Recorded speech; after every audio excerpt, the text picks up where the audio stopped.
Sound mind is found in sound body. माने हम स्वस्थ शरीर में स्वस्थ मस्तिष्क निवास करता है। ठीक है। मेरा नाम मयंक चतुर्वेदी, मैं Maa Kalyanika public school Pendra road Chhattisgarh से विगत दिनों में व्यायाम के विषय में बता रहा था, और जैसा मैं इंग्लिश कोटेशन के माध्यम से आपको बताया, उसी विषय पर मैं आज श्लोक नंबर 3 पे चर्चा करूंगा कि व्यायाम किस प्रकार का हमारे शरीर में लाभदायक है। तो पहला श्लोक में लिखा हुआ है, ध्यान दीजिएगा, श्रम क्लम पिपासोष्ण शीतादीनां सहिष्णुता आरोग्यम चापि परमं व्यायामात् जायते। कितना अच्छा दिया हुआ है। सर्वप्रथम हम इसका शब्दार्थ लिखेंगे। पहला शब्द है श्रम, दूसरा शब्द है क्लम, तीसरा शब्द है पिपासा, चौथा शब्द है उष्ण, पांचवा शब्द है शीत, और एक और नया शब्द है सहिष्णुता। दूसरी लाइन में आते हैं तो मिलेगा अपने को आरोग्यम, और शब्द ही है जिसके लिए पूरा श्लोक लिखा गया है व्यायाम, और जायते मिक्स होता है उत्पन्न होना। तो अलग अलग शब्द हैं। सर्वप्रथम हम इनका शब्दार्थ लिख लेते हैं। श्रम, श्रम माने होता है परिश्रम या मेहनत, परिश्रम या मेहनत। दूसरा शब्द है क्लम, क्लम माने होता है थकान। उसके बाद है पिपासा, पिपासा माने होता है प्यास। और इस प्यास शब्द से कई सारे शब्द आते हैं। पानी पीकर प्यास बुझाना वो नहीं है, उसका भी मैं शब्द आपको बताऊंगा। पिपासा मीन्स प्यास। इसके बाद है आपका उष्ण, उष्ण माने होता है गर्मी।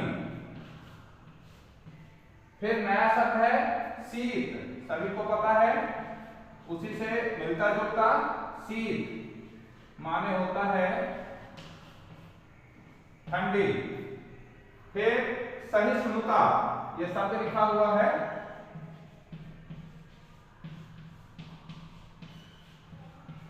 शब्द लिखा हुआ है सहिष्णुता। सहिष्णुता में माने होता है सहनशील,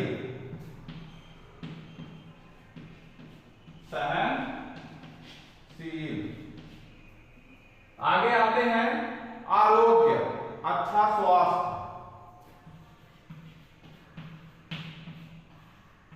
आरोग्य माने होता है अच्छा स्वास्थ्य या उत्तम स्वास्थ्य।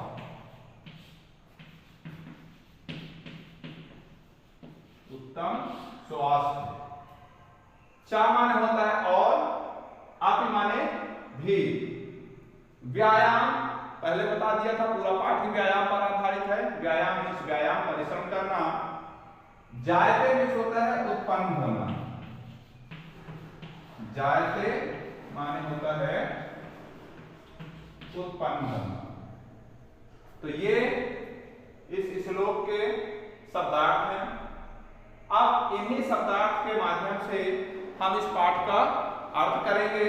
तो अर्थ के माध्यम से हम क्या करेंगे, संस्कृत तो बहुत अच्छा शब्द होता है कि आप देखेंगे पहला श्रम, फिर क्लम, फिर पिपासा, फिर उष्ण, फिर शीत, फिर सहिष्णुता। पूरा क्रम से ही बोलना है। आरोग्य चा और व्यायाम उपाय मीन्स व्यायाम से उत्पन्न होता है। क्या क्या, तो अब यहां से प्रारंभ करेंगे कि व्यायाम करने से, अपने से यहां से स्टार्ट करेंगे। व्यायाम करने से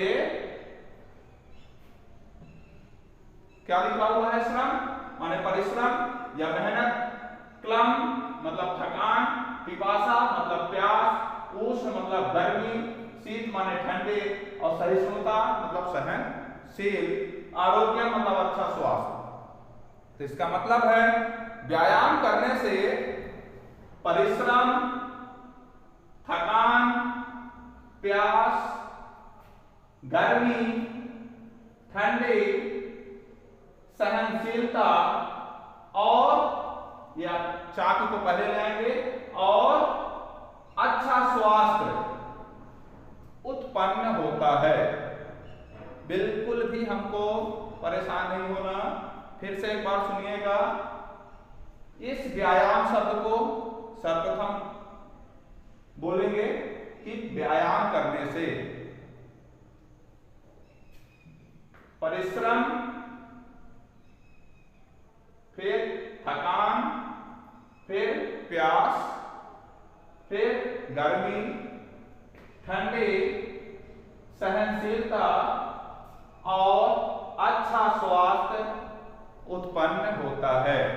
तो जैसे मैंने पहले आपको बताया था कि यदि हम नित्य प्रतिदिन व्यायाम करेंगे, वो व्यायाम हमारे जीवन के लिए इतना महत्वपूर्ण है कि हमें मेहनती बनाता है। मैं दूसरे तरीके से बताता हूं, यदि हमारे अंदर थकान है वो थकान को दूर कर देता है, हमारे अंदर कुछ चाह उत्पन्न करता है, प्यास मतलब कुछ नई चीजें अर्जित करने के लिए प्रेरित करता है, फिर आपका उष्ण जो गर्मी होती है उसे शांत करता है, चाहे गर्मी, फिर शीत मतलब ठंडी, सहिष्णुता में सहनशीलता, अन्य प्रकार की या सामाजिक जीवन में अनेक प्रकार की समस्याएं आती हैं तो वो हमारे अंदर सहनशीलता उत्पन्न करता है, और सबसे अच्छा आरोग्य, अच्छा स्वास्थ्य उत्पन्न करता है। ये सब व्यायाम के लक्षण हैं। एक सामान्य जीवन के लिए यही उपयोगी होता है और ये सब चीजें व्यायाम में से प्राप्त होती है। तो ये अपना श्लोक था, श्लोक से स्टार्ट हुआ। अब मैं इसी का आपको एक पदेन, पूर्ण वाक्य और भाषिक कार्य टाइप से जो प्रश्न बनते हैं वो अभी आपको बताने जा रहा हूं।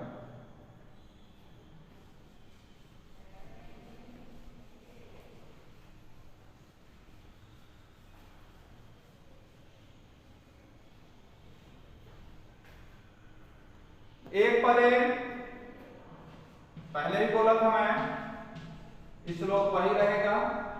एक पदेन प्रश्न बनेंगे, वन वर्ड, फिर दूसरा बनेगा आपका पूर्ण वाक्य, इसके बाद तीसरा जो बनेगा भाषिक कार्य। तीन प्रकार के प्रश्न बनेंगे, एक पदेन, पूर्ण वाक्य और भाषिक कार्य। अब हमको उन प्रश्नों को देखना है कि एक पदेन कैसे होगा, पूर्ण वाक्य कैसे होगा और भाषिक कार्य कैसे होगा। उष्ण, पहला प्रश्न देता हूं मैं, उष्ण शीतादि नाम सहिष्णुता, यहां से बना दिए हम एक नया प्रश्न।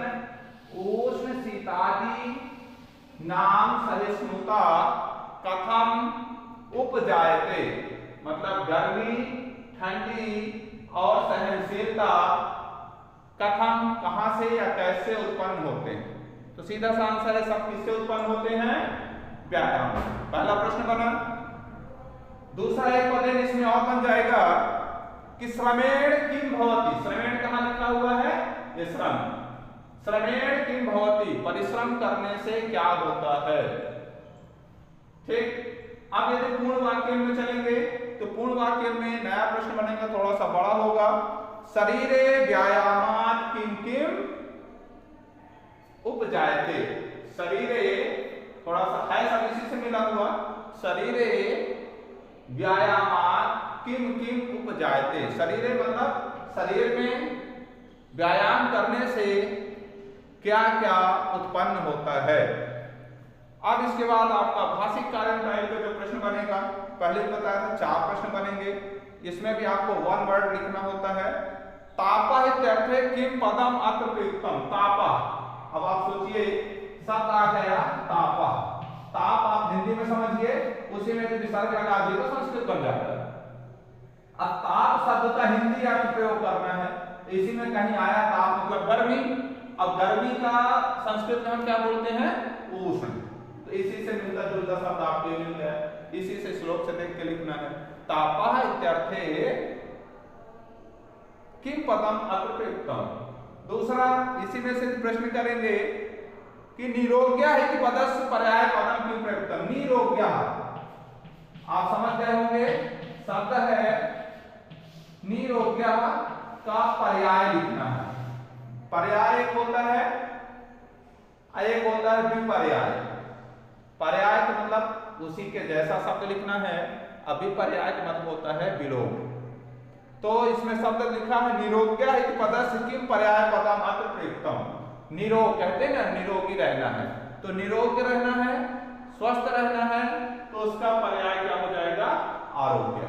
निरोग्य है आरोग्य। यदि हम दिमाग भी ना लगाएं, यहाँ भी लिखा आरोग्य, यहाँ भी लिखा है आरोग्य। अब इसमें लिखा आ, इसमें लिखा नी, मतलब उसी का वो पर्याय हो जाता है। तो दूसरा शब्द हो गया निरोग्य। फिर व्यायाम माद उपजायते अस्मिन् पदे क्रिया पदम किम अस्ति। ये जो शब्द लिखा है व्यायाम माद उपजायते में क्रिया क्या है? तो उत्पन्न होना एक क्रिया है, तो उपजायते आपको वहां बता देना है। तो इस प्रकार से ये श्लोक है, इस श्लोक का अर्थ है, शब्दार्थ है, उससे जो प्रश्न बनते हैं एक पदे, पूर्ण वाक्य और भाषिक कार्य। तो ऐसे इस पाठ में जितने भी श्लोक आएंगे सभी श्लोकों का हमें अन्वय करना है, शब्दार्थ करना है और उससे बनने वाले प्रश्नों को समझना है। मैं आशा करता हूं कि मेरे द्वारा बताया गया श्लोक आपके समझ में आया होगा।